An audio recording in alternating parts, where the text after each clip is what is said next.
Muy buenos días. Hoy traemos a esta sesión de puertas abiertas de la Fundación Padres por Siempre un tema de bastante actualidad, la alienación parental, que también se ha denominado síndrome de alienación parental y es un tema muy vigente por los niveles que a veces llegan a tener de conflictividad las relaciones de familia separada.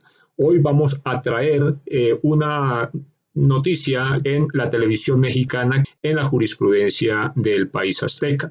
También nos va a acompañar el prestigioso psicólogo forense norteamericano, el doctor Carlos Alberto Rueda, de origen colombiano, que tiene además la virtud de haber hecho y haber sido dirigido sus estudios científicos por el mismísimo doctor Richard Gardner, famosísimo por ser el que acuñó a finales de los 80, principios de los 90, el término síndrome de alienación parental. También nos acompañará el psicólogo forense Roberto Sicar León, conocidísimo en este ambiente en Colombia y una de las figuras de mayor predominancia en el estudio y en la promoción de lo que es la alienación parental en Colombia. También nos va a acompañar el abogado Ricardo Isaacs, profesor universitario, abogado litigante por más de 20 años.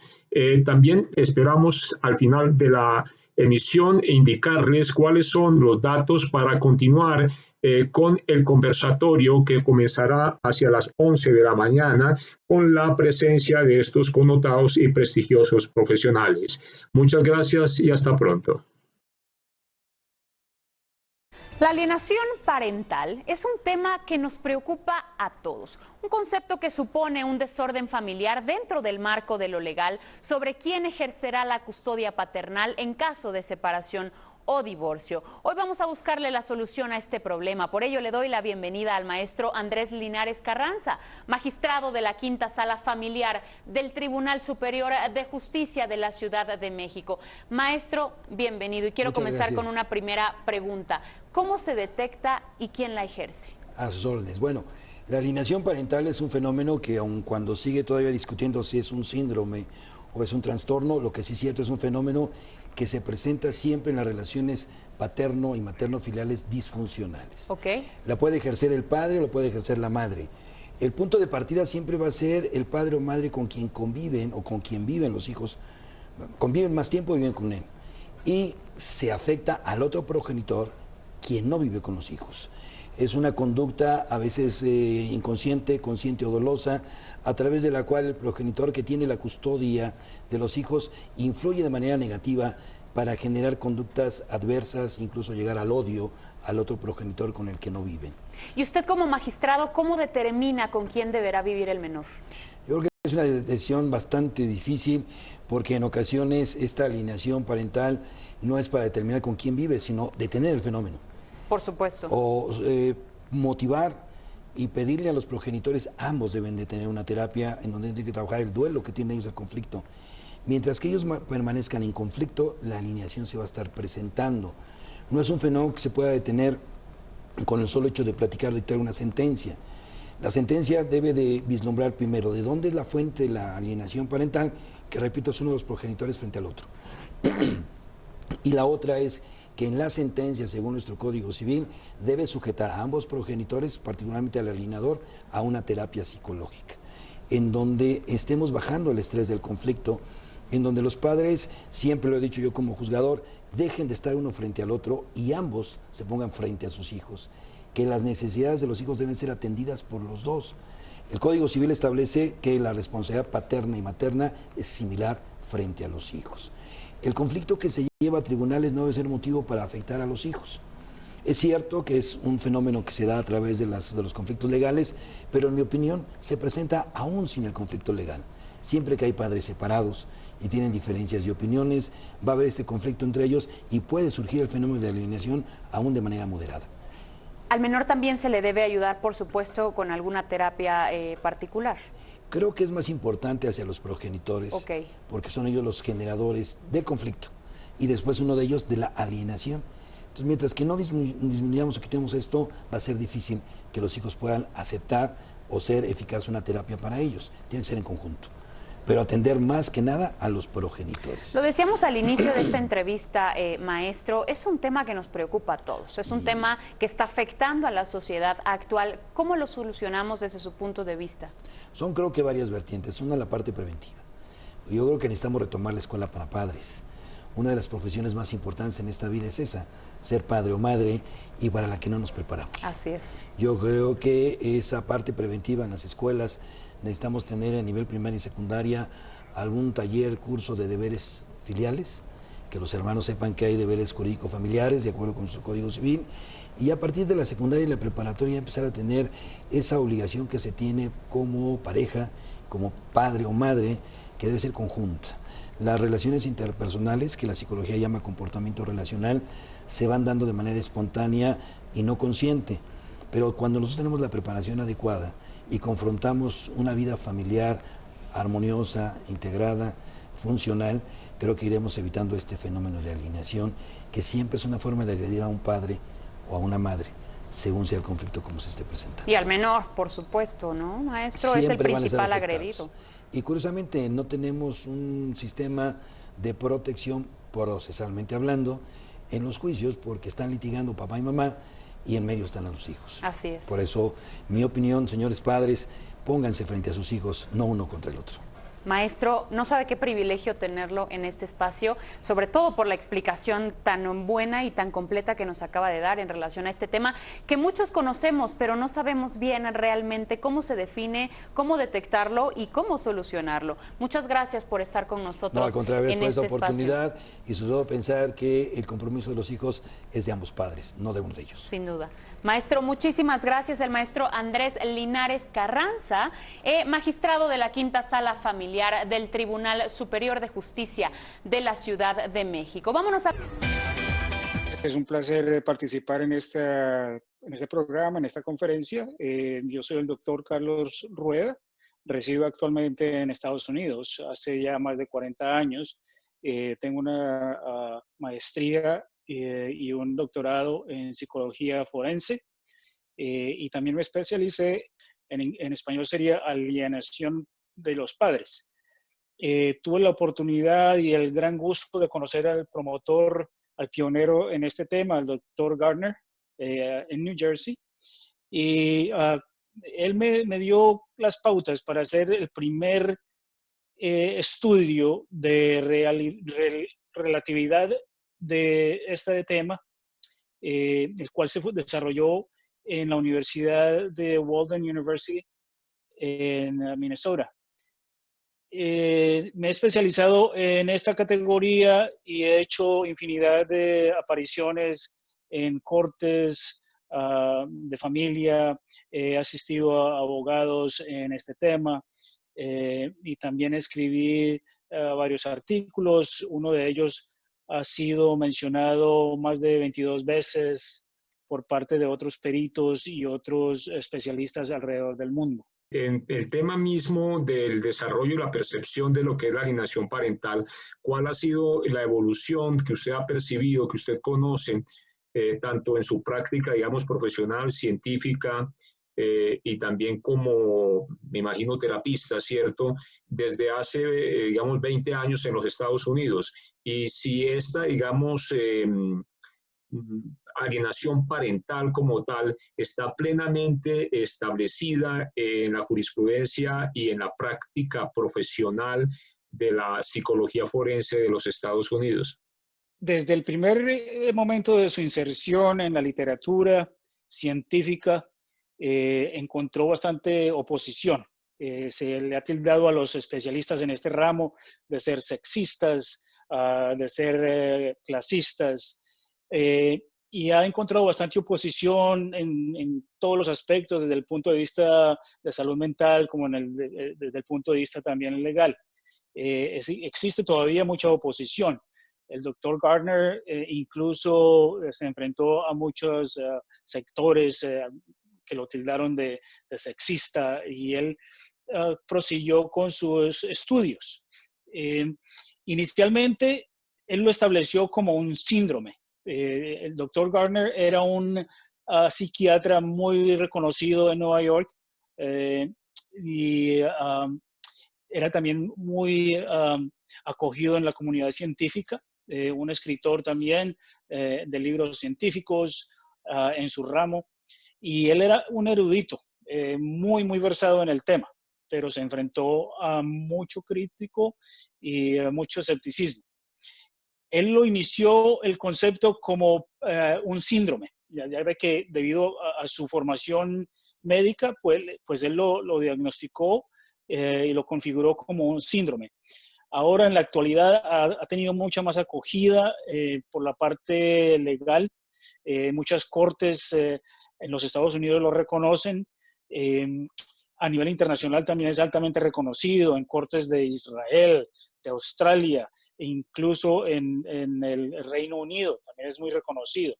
La Organización Mundial de la Salud lo acaba de reconocer hace un año atrás como uno de los elementos en su criterio de diagnóstico. Lo relaciona con los problemas entre padres e hijos, pero es basado en las versiones investigativas de los expertos en ese ramo que han promovido este concepto. En la actualidad se conoce más bien como alienación parental de los padres y se ha relegado a un segundo plano el término de síndrome. En su experiencia profesional, ¿con qué tipo de eventos está más relacionado la aparición de la alienación parental? Y de su experiencia también profesional, ¿nos podría decir algunos elementos para que los padres los reconozcan, por un lado, y por otros, para que también tomen actitudes que lo neutralicen y no que lo fortalezcan? En el entendido en que a veces no somos muy asertivos en el momento de reaccionar a lo que es una alienación parental, y podemos tomar actitudes que, en vez de favorecer y aliviar la pesada carga que tienen nuestros hijos en esos momentos o en esas circunstancias, lo que hacemos es darle razones para que también ese proceso de alienación parental se fortalezca aún más. Una muy buena pregunta. Esta alienación parental está muy cercana a los procesos donde hay un alto nivel de conflicto en la separación o en el divorcio marital.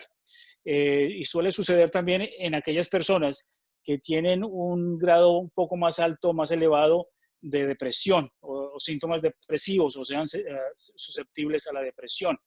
En el cual entonces los padres envuelven a los hijos en una sistemática de degradación, denigración del otro padre. Usualmente ha sucedido de un solo padre hacia el otro, pero últimamente se está viendo de que también sucede en ambos padres. Puede suceder en ambos padres, debido a la reactividad de uno de los padres. El padre que ha sido más afectado reacciona de una manera mucho más inusual a lo acostumbrado. Entonces también tiende a someter a los hijos a este proceso y los hijos retroalimentan el favoritismo, la alienación parental al someterse también a este mismo sistema, y de paso ellos contribuyen. Entonces es una doble militancia, como diríamos. No solamente los padres tratando de adherir sus hijos a su lado, sino que también ahora los hijos ensayándose contra el otro padre y favoreciendo a uno de los dos. De ahí el término síndrome, porque es una confabulación de muchos síntomas que cada persona, cada participante, o sea, un padre o los dos padres, más el hijo o hijos, traen a la mesa. Doctor, una pregunta también, y es, ¿en qué manera, sí, puede un padre que es neófito en estos temas y sin mayor conocimiento ni profundidad en la psicología de la pareja y en psicología en general, puede realmente demostrar que está siendo víctima de un proceso de violencia moral, violencia intrafamiliar, cuando, digamos, el progenitor custodio, convencionalmente la mujer madre con la custodia, aunque también hay hombres, engaña o envenena a sus hijos en contra del no custodio? Hay que hacer una distinción, tal vez, Edison, acerca de lo que son los síntomas y la estrategia. El doctor Gardner específicamente clasificó 8 síntomas.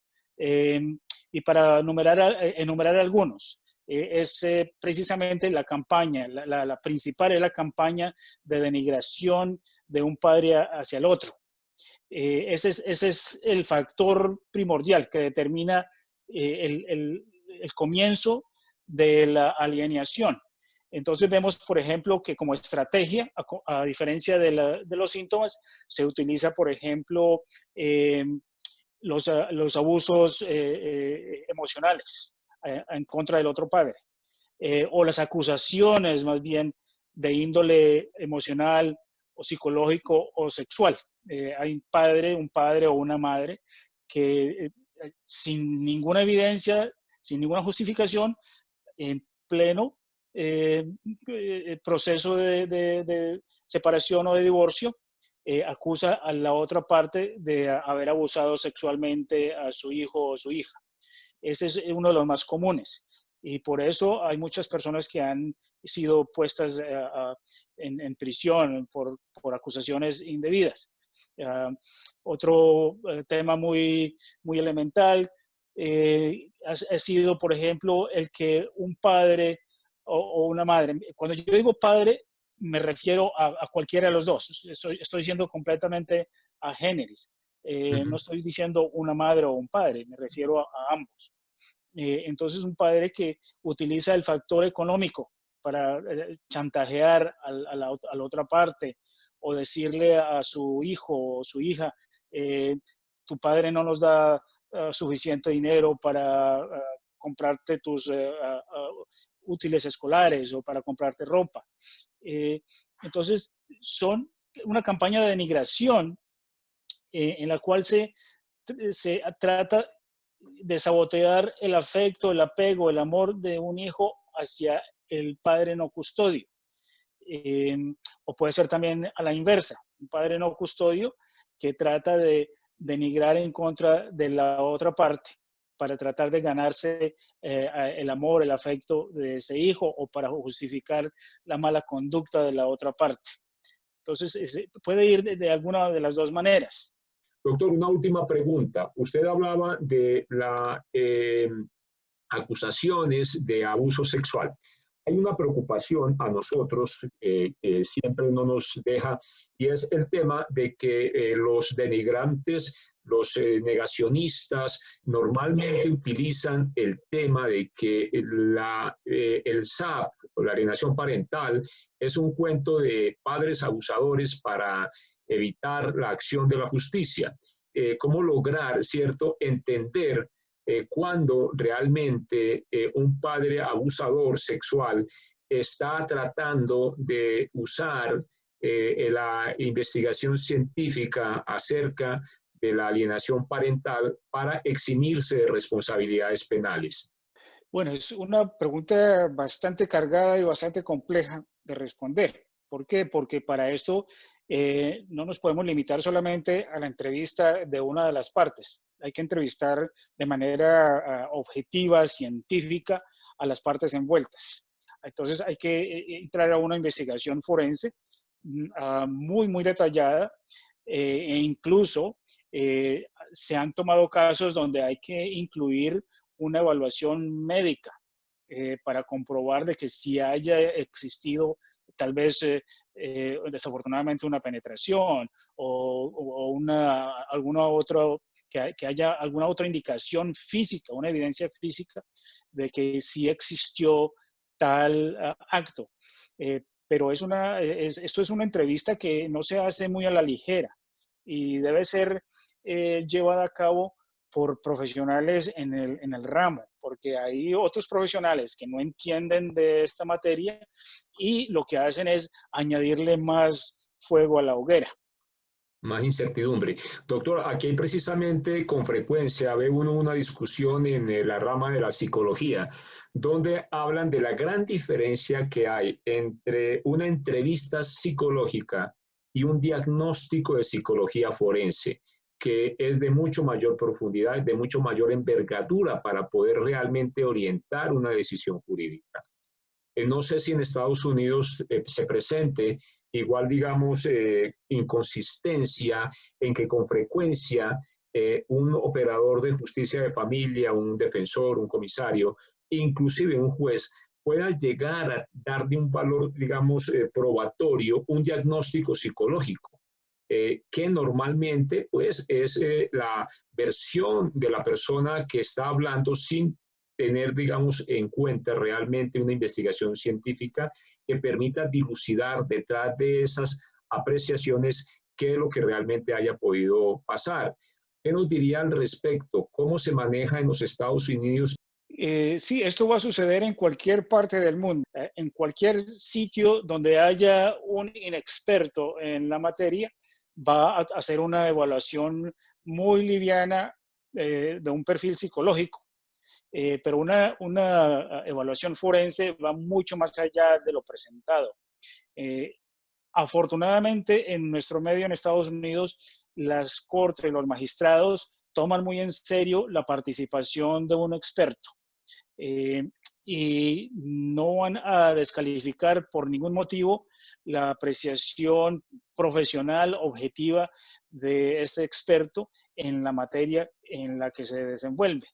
Entonces no tenemos esa preocupación.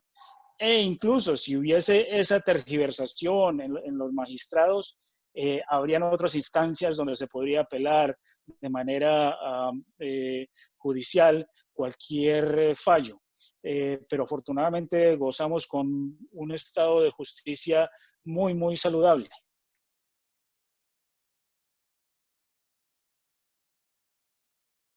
Pues bien, aprovechando este encuentro que tenemos en este foro y en tiempos de pandemia, es interesante ver cómo la pandemia ha favorecido a muchos alienadores. Lo que estamos viendo es que este periodo de 2, 3 meses de inacciones parciales judiciales o de imposibilidad de hacer encuentros o de tener una eficacia en el contacto con los hijos, en muchos padres ha sido más bien un factor que les ha abierto la brecha con sus hijos. Y eso es preocupante. Primero que hay que decir frente a esto es que la alienación parental ha sido reconocida en Colombia desde el año 2011 por la Unidad de Psicología Jurídica y Forense del Colegio Colombiano de Psicólogos. Y se publicó solo hasta el 2018, se publicó como un pronunciamiento del gremio de los psicólogos en el país. Por lo tanto, hay un pronunciamiento oficial gremial oficialmente desde 2018.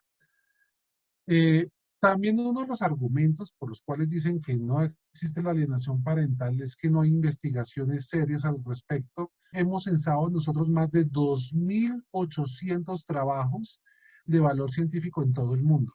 En Colombia también actualmente hay 13 sentencias vía tutela y por corte constitucional donde reconocen la existencia de la alienación parental. Para algunos es síndrome, para otros es alienación solamente.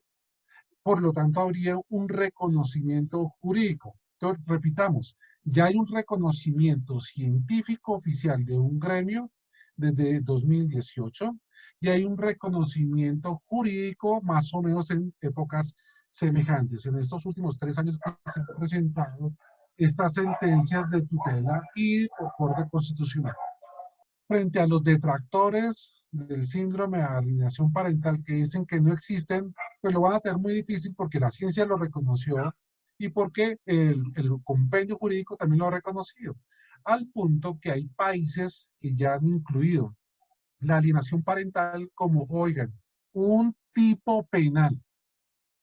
Redondeando todo esto, entonces lo que podemos decir es, Colombia actualmente en América Latina es un país pionero en la producción de información científica de alienación parental e inclusive algo que los detractores decían que no era contemplado en el DSM-5, el Manual de Enfermedades y trastornos mentales, ni tampoco en el CIE. Pues les digo la ya no tan novedad que el CIE 11 en su versión 11 ya lo describió como un fenómeno incluido dentro de los trastornos de relaciones familiares. Y los criterios Garner están incluidos dentro del DSM como maltrato psicológico o violencia psicológica y trastornos de relación. Seguramente en el DSM no aparece el nombre de alienación parental, lo cual no significa que los criterios no estén incluidos dentro de lo que el DSM-5 considera como maltrato infantil o maltrato psicológico. En últimas, la alienación parental, el término, no es lo importante. Lo importante es darnos cuenta que una de las estrategias para maltratar a los niños y golpear a las exparejas es maltratar psicológicamente a los niños bajo la estrategia de la alienación, que tiene unos efectos abrumadores en la vida de toda la familia y que el gobierno colombiano ya lo incluyó en varias estrategias. Ya por último, les informo que muchas comisarías y juzgados de familia han consultado al Colegio Colombiano de Psicólogos sobre la existencia de este fenómeno.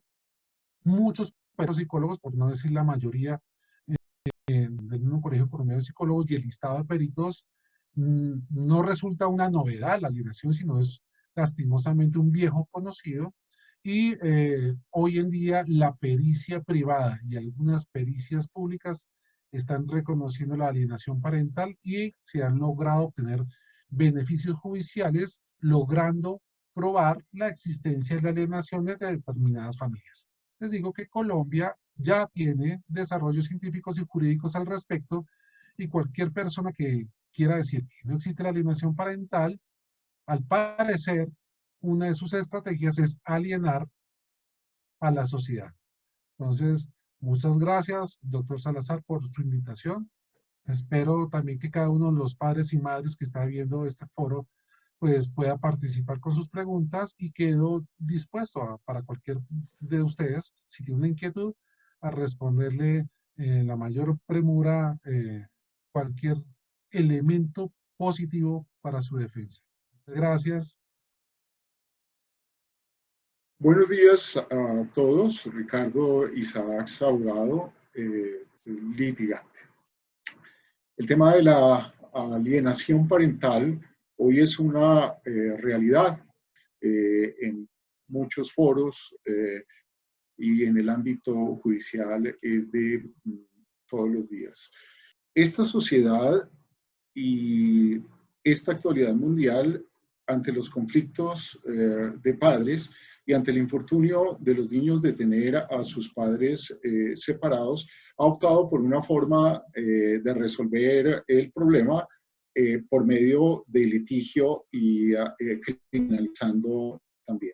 Los tipos penales de violencia intrafamiliar, abuso sexual, son los tipos penales o los delitos pues, más importantes, más trascendentes. Hoy en día, decimos los litigantes, es más fácil defender un homicidio que defender un tipo penal de violencia intrafamiliar o el abuso sexual con sus variedades. Pero lo cierto es que un problema es algo que tiene diversas soluciones, y la solución jurídica es la solución más dificultosa, más gravosa, porque genera el rompimiento de las familias y en los niños imprime una violencia de actuar contra uno de sus padres que debe querer por el designio del otro. Conflicto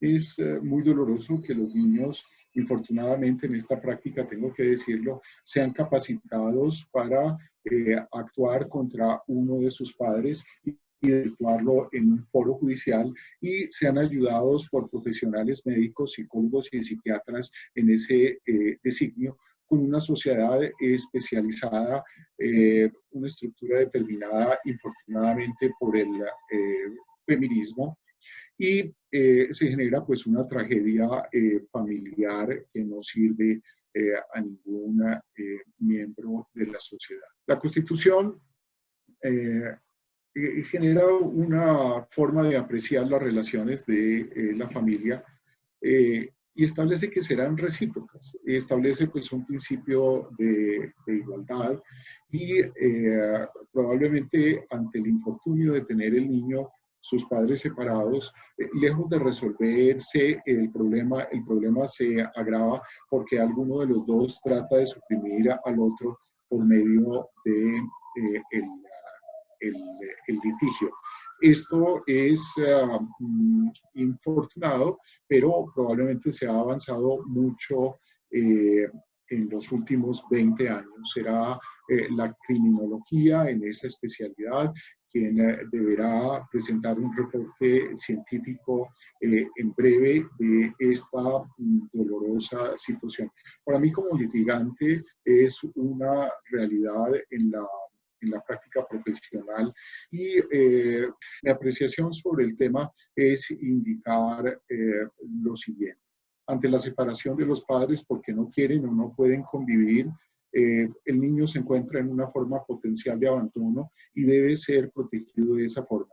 Me parece a mí que no caería mal que los padres y el niño estuvieran supervisados de manera permanente por una terapéutica para mejorar la comunicación y también se les debería suprimir la posibilidad de accionarse recíprocamente.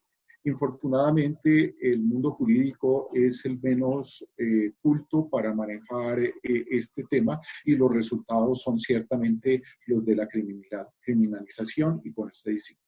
Muchas gracias.